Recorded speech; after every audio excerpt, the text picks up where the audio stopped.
This the link up. This the link up. This the link up. Welcome to the link up. This the link up. This the link up. This the link up. Welcome to the link up. Oh.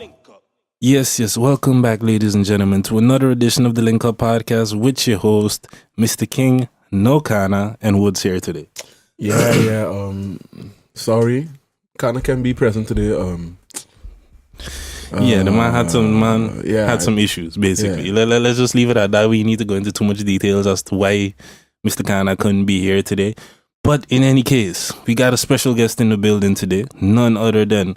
I don't need to go too much into an intro and stuff, because I feel like we covered that on the first time this guy was on the podcast. But he's back now for the second time. This is the first time he's here since we got footage.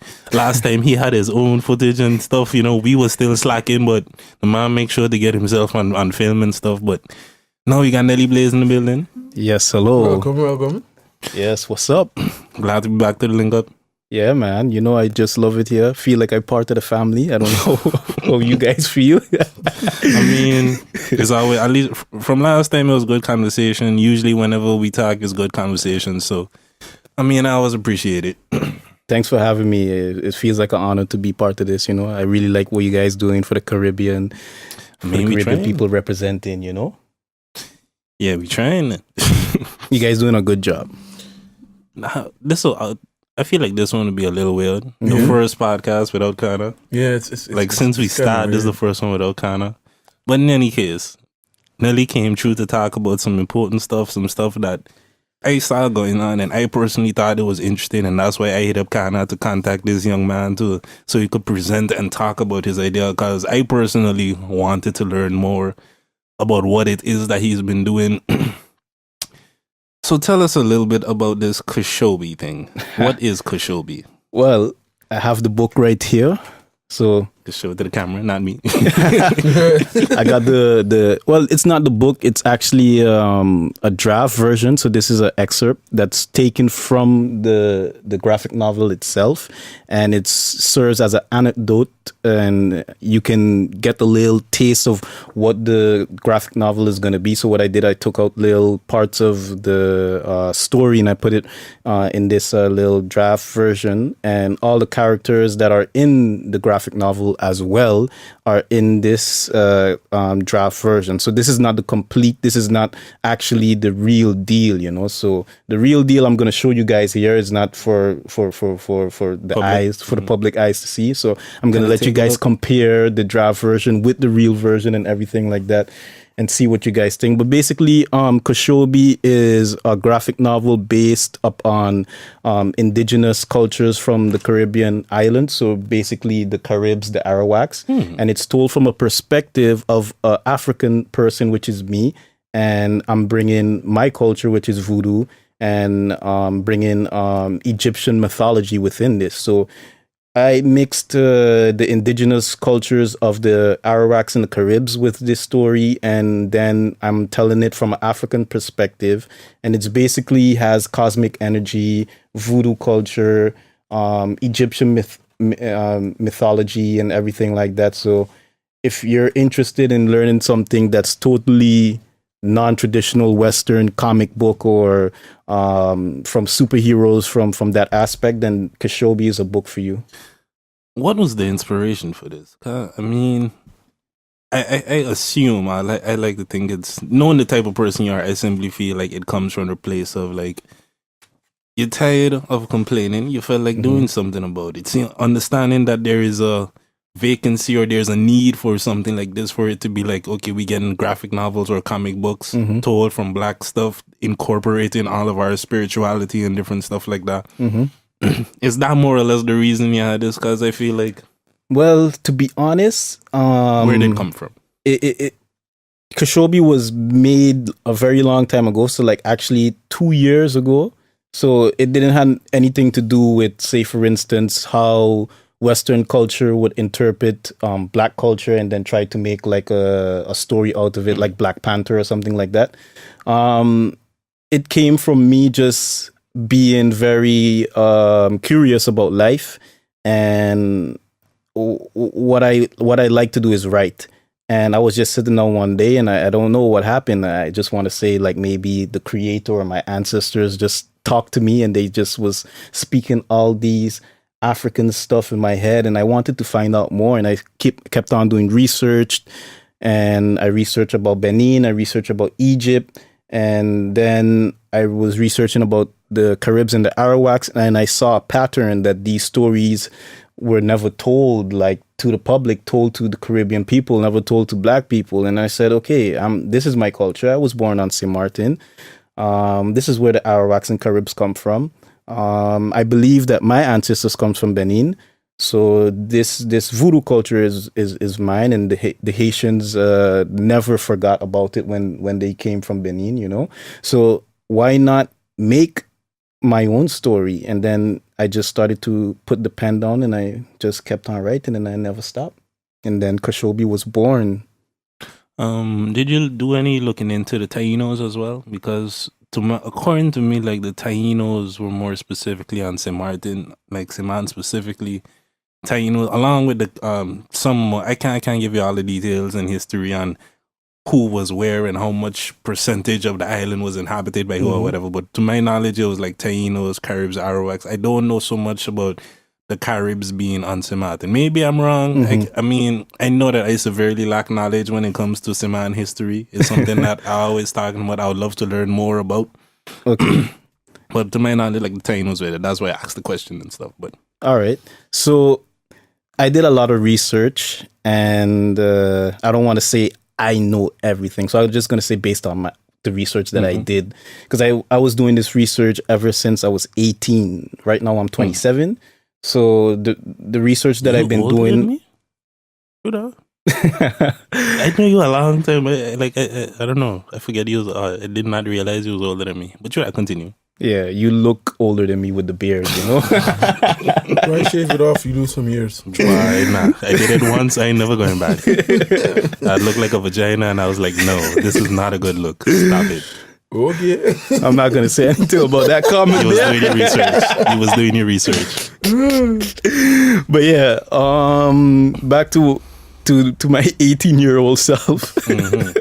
I was doing a lot of research about the Caribs, the Arawaks, and the Tainos as well. So it first started off with the Tainos, because my parents come from Hispaniola, so Haiti and Dominican Republic, and that was inhabited by the Tainos. For St. Martin, I was very interested to find out about St. Martin, because I never learned that much about the Caribs and the Arawaks in St. Martin, or the Tainos in St. Martin. So what I did, I went and I looked up, and I saw that there was a very strong population of the tribes of the Caribs and the Arawaks in St. Martin. So I did not see the Tainos. The Tainos were like more Puerto Rico, Dominican Republic, and Haiti, Cuba.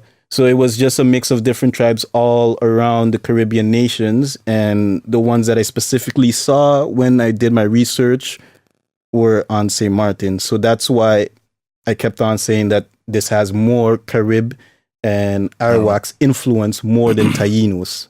True. Yeah.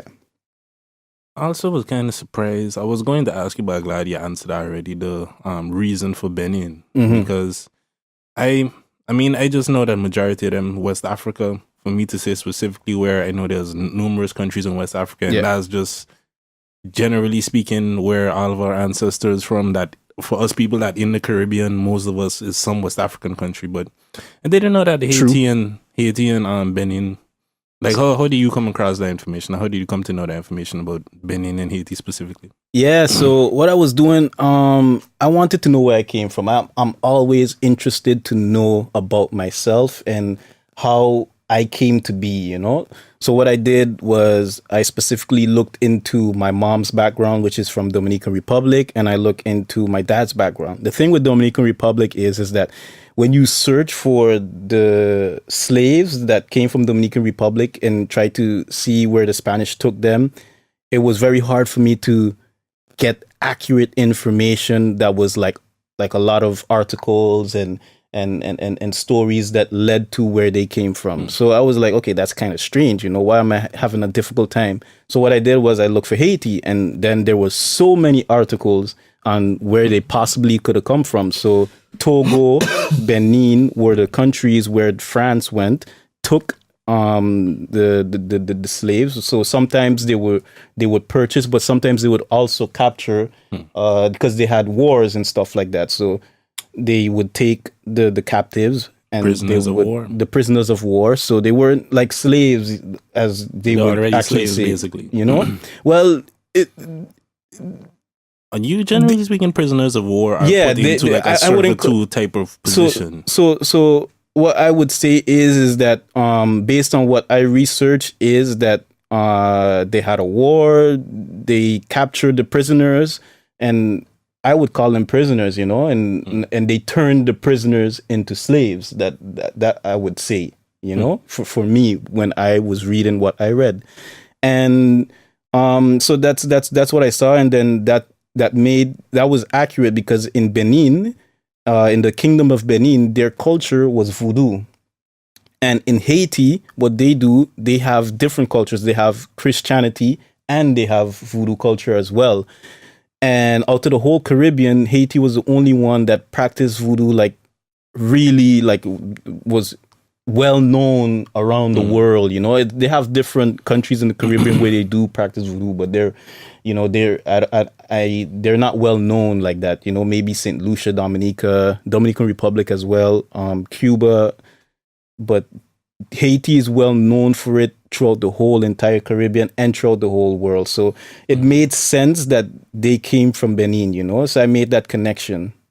Okay. I mean, it's not the Caribbean, but there's always like New Orleans and stuff like that as well. Because New Orleans is another one of those places that's like known heavily for the voodoo influence and the Creole cultures and different things. That's because of the Haitians. When they went to America, they helped fought the French, and those were the Haitian people that said that they were going to help free all black people around the world. So what they did, they went to fight for that war. They were in New Orleans, and then they stayed there, and they became Americans. So, like with all cultures, you don't forget your religion, you don't forget your roots or anything like that, and then it integrated into the American society. And right now, the people of New Orleans are Americans, but their ancestors are Haitians. True. So, Kushobi, where do you see it going? Well, what is your vision and goal for this? Well, that's Kushobi. It's something that I see that's going to be very big. Like, it's inevitable, and I know that that it's gonna blow up. That it's gonna get the reaction that I wanted to get. That's gonna entertain people, but it's also gonna teach people about African culture. It's gonna teach people about indigenous culture, and my dream is that everywhere in the Caribbean that a young kid or a millennial or maybe a middle-aged person, it doesn't really matter. I just want these people in the Caribbean to pick up this book, to read it and to be entertained by it and to learn as much as possible. But as well, I also want Western culture, Asian culture, Middle Eastern culture to receive this book as well. I want them to read this book. This book is not exclusively made for Caribbean people. This book is made for everyone. I wanted to be rivals with Marvel, with DC. So that's where I see this book going, and I see it coming to be an animated project as well. So it's going to be a cartoon, and I mean, I recently talked to some publishers in New York to see if it could be published, and they agreed to publish it as well. So that's why I'm working on the professional artwork so that it could be published. So this is only for you guys to see, like, from the draft that you guys saw to the actual work, what it's actually going to be like. So it's like that was going to lead to my next question, basically. Like, who are you working with to put this project together? Because, I mean, you said you write it, you say you were doing research and stuff. Yes. But maybe this is my ignorance, but I don't know if you're full-fledged script writer. I don't know if you're getting any help, consulting people to be like, okay, how should we write this story? And just aside from that, like who's animating it? How like did you draw it yourself? You hollered at a friend? Like how did all this come about? Yeah. Oh, sorry about that. The middle of the podcast. Man, getting phone calls. Let me just. Yeah. Sorry about that. Mm-hmm. Just gonna put it on silent. But yeah. Sorry about that, people out there in podcast world. It happens. So basically, for the draft version, I had a team, and we made the draft so that we could actually get the eyes of publishers, of editors, of people who could actually invest in making this book possible. And well, now that the draft version is over, the team, went back to what they're doing. They helped me create the draft version, the whole book, and now I'm by myself trying to get a next team, and this one is for the graphic novel. The graphic novel is already done, and that's when I went out to look for publishers and stuff like that, and I had the conversation with a publisher in New York, and they were interested. And since they are interested, I am looking for more publishers to see where I can make my best decision, where I would publish this graphic novel. So that's where I am right now, and I'm also looking into some big companies that are publishing graphic novels in the United States, and I want to enter my manuscript there and see if it could be published there as well. But I also want to go even bigger, so that's why I'm making a video, an animated video about my life from where I came from St. Martin until now. And I'm going to release that on the internet on my GoFundMe so that I can see if I can get some kind of management deal somewhere, if I can get a team that can help me professionally to make this graphic novel blow up, and I'm going to show you guys a little snippet of the video as well. But yeah, that's what I'm working with right now. But how long is the graphic novel? The graphic novel is... you say it's complete. Yeah, it's complete. Yeah, it's complete. The only thing that needs to be done right now is just editing.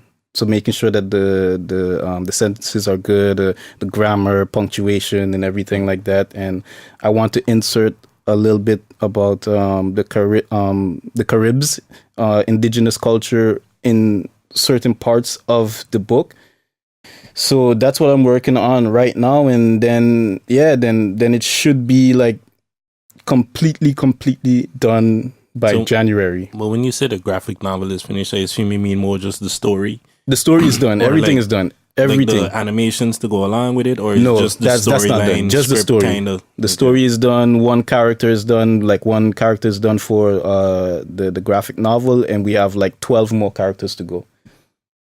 And when you say like creating, drawing, coming up with backstory, like what specifically about the characters still has to be done? Well, as I shown you guys, like the one dude we saw, like he has a name. Yeah, that's Oxy. Okay, I thought that's on the back of the draft. So this is the draft of Oxy. I don't know if you guys can see properly.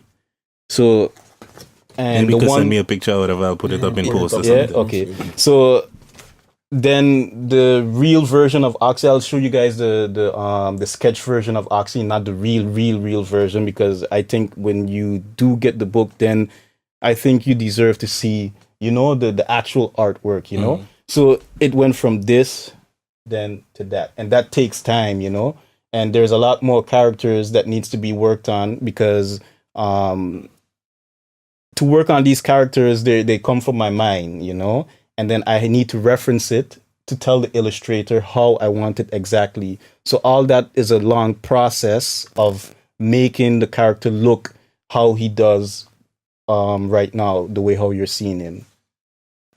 I can't even like this whole this whole process, this whole concept I find is dope. Yeah, like, just to be keep it a buck, keep it real, like. Yeah, this honestly, because I read a lot of graphic novels, manga, comics, and this would, because I'm looking for that, and I don't want to compare it to that, but I have to because it's the closest thing to that. Black Panther. Yes, and I'm not getting that. You're not right getting now. it? No? No, like there is like if I go and search, I might find something similar, but I don't have to search because this is probably the closest thing I am going to get to that, but with a more Caribbean take. Yeah. Which is dope. I'm not gonna lie, and it looks really dope. Like I'm definitely curious to see once everything is done, once animation is finished. But the 12 more characters, are these people like, how do you see it being released though? I mean, like once it's published, do you see this being weekly, monthly, yearly? I don't know, like, you mean the book?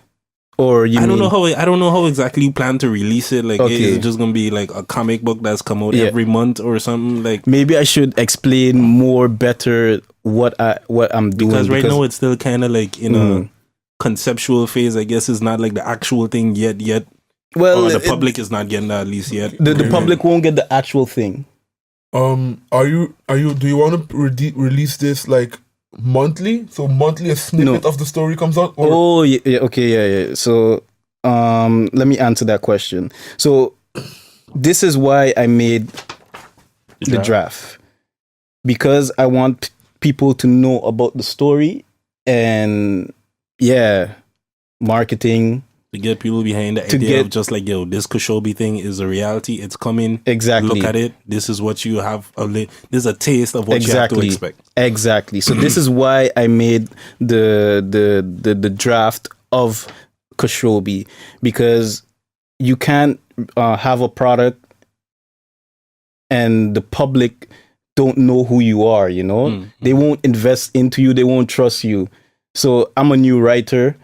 Like I never wrote a book before ever in my life, and now I'm releasing this graphic novel, and you don't even know if it's gonna be good or not. So this is why I'm doing this this little comic book for everyone to see, and I put it on Facebook. I release a page every week or so, every month or so, and also on my Instagram I release a page or so every week, and it's just to build an audience. It's just for people to see if they're going to be interested, and I want people to actually see if they're going to like it or not, you know. Because that was a big reason why I wanted to have you on. Because like I saw the little, I saw when you post one of the images and you had a little caption behind it. Yes. I don't remember what it said or whatever. But I was like, so, and if I remember correctly, it was like a black and white image. And I was just wondering, like, this is one page. Like, what can I really do with one page? Because I saw that you mentioned this like a while back, or maybe just like the title, or like you had created the Facebook page, I think it was, for it. And I'd like it because from the idea, it sounded like an interesting, it's something that I personally would definitely be behind and be interested in. So from there, I was curious to see like how the movements of this would go. But like you say, in January, you say you're planning to have the graphic novel finished? Which one? In January, I'm planning to have like because I already have the story and everything done, and the only thing that has to be done is the editing and the animations. Okay. However, I was speaking to an indigenous person, a Carib person, and his ancestors are Carib, and I didn't have enough knowledge about indigenous people to put in the book. So what I didn't want to do, I didn't want to go online and just get information just because it's online. Because sometimes if you get information, it could be it's different hearing it from the actual people who live the history and connected to it directly. It could be compromised, Let's a certain side of the story. Washed. Yeah, based. Yes. Now we're being educated here in Europe. We're educated young black men right now, and we know that certain parts of histories, articles that are academic could be whitewashed, could be manipulated, could be not accurately portrayed. Or like European lens. Like the Netherlands only selling spice. Yes, that's all they sold. Yeah. I ain't gonna lie, that's one of the best jokes the Dutch ever told me. But yeah. So what I did, I went out to look for an actual indigenous member of the Caribs, and that was I found this person. I forgot. I want to say his name. I don't remember his name, but I want to I want to mention his name, so I don't want to say his name wrong or anything. I'm sorry about that. I'm very bad with names, but yeah, I talked to him and he told me the information that I wanted to hear, and I questioned him, I interviewed him, and we spent like almost an hour or 2 hours just speaking specifically about his tribe, their culture, the stories, what they did when they were in the Caribbean, and what happened to them when the British came and then after exiled them to the Latin America, to Honduras, Belize, So that's what I did with him, and I received that information a couple of months ago, and I said, okay, cool. I'm going to insert this right here because it fits. I'm going to insert it on page 10 because it fits, and I'm going to insert it on page 20 because it fits. So that's what I'm doing with the indigenous people, the indigenous Carib tribe, to let their story be told. So when this does make it to Western culture or Middle Eastern culture or African culture, that they know what happened, But one question I have, I feel like you kind of touched on it, but to me it isn't 100% clear. Like, yes, what would you say is the plot of this? I assume the Oxy character, that's the main character. That's no. So it's not. No, Oxy.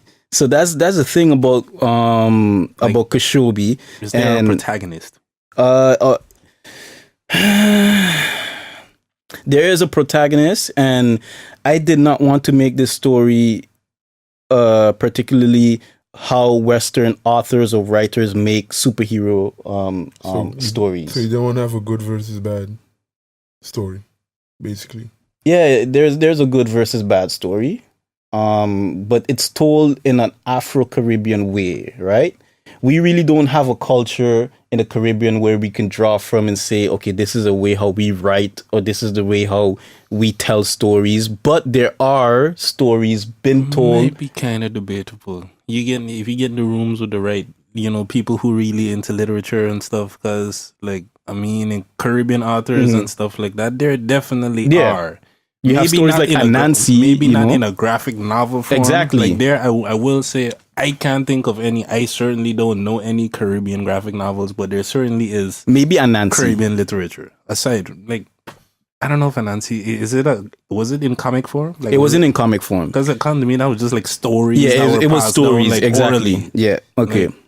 So we're talking about Companansi, right? The spider thing. Yeah. Yeah. Okay.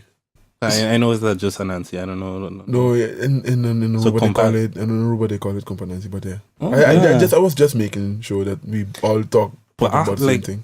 Even just that, to me, it's crazy how much the same stories translate everywhere. Like if you look at people across the diaspora, continental Africans, people throughout the Caribbean, African Americans, European Black people, like the same stories is everywhere. Like there's so many parallels between us. Like we might speak a little different language depending on who colonized us or whatever. Yeah. But like the same kind of some certain beliefs and spiritualities. Like I just see this video going across my Facebook the other day about the home names and stuff like that.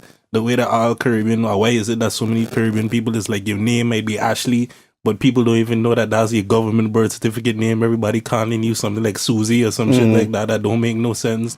And the reasoning for that being like, if the spirits don't know your real name type of thing, they can't attack you and stuff. And like the belief, the amount of people that was commenting that had similar stories, whether it was Jamaica, Trinidad, Grenada, like just different Caribbean islands, and all of them have this same culture, this same idea of like, just think on a lot of semantic names. People got all kind of ridiculous names that have absolutely nothing to do with what the actual name. When you ask them where it come from, is like, who is this person? Exactly. But that's just a side tangent. Like there was no question there. Okay. Yeah, I was waiting on like where is this going, but now I'm just thinking on the parallels between. But just to finish off the plot, the plot and everything like that, because I need to go to our next appointment.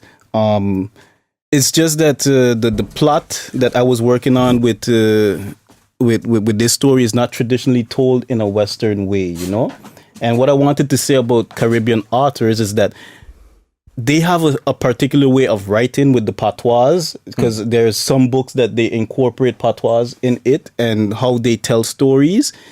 And I wanted to pull more from that tradition, So there is a antagonist and there is good versus evil, but basically it's a story that tells you the beginning of how cosmic energy came to be, like how the powers of the universe came to be, like how these indigenous people were living in this area and what happened on their journey to becoming the people that are enlightened, the people with the powers and the gifts, you know?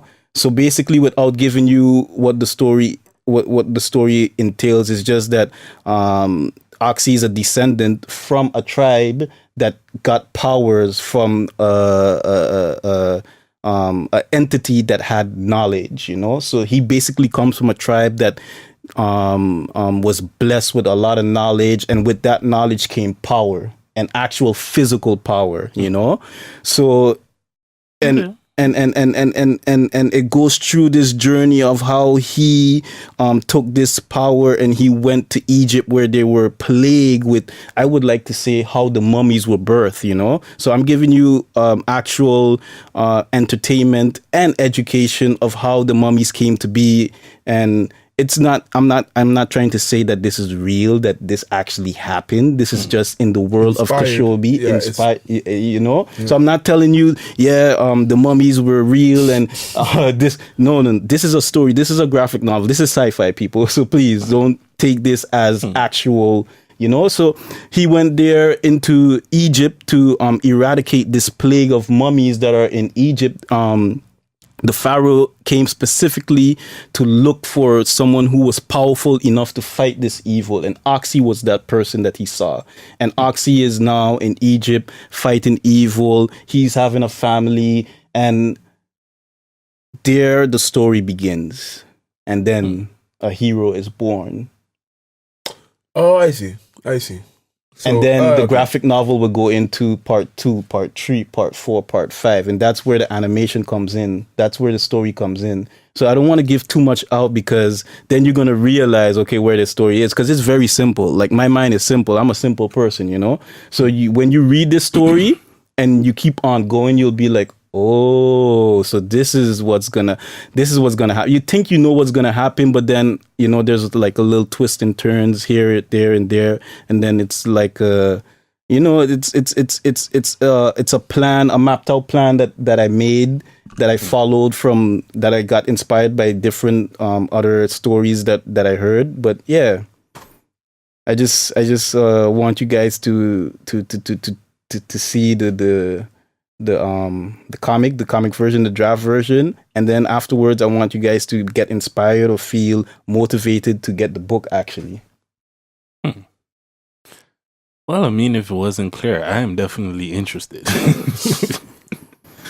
I mean, I feel like there's just definitely a lot that could be done with this. It's definitely like I see a lot of potential, and I definitely respect like how serious it seems to be that you're taking it, that you're well versed on what it is. You know what it is that you're trying to do. Yeah. Like, that's one thing I respect you and just playing with it. But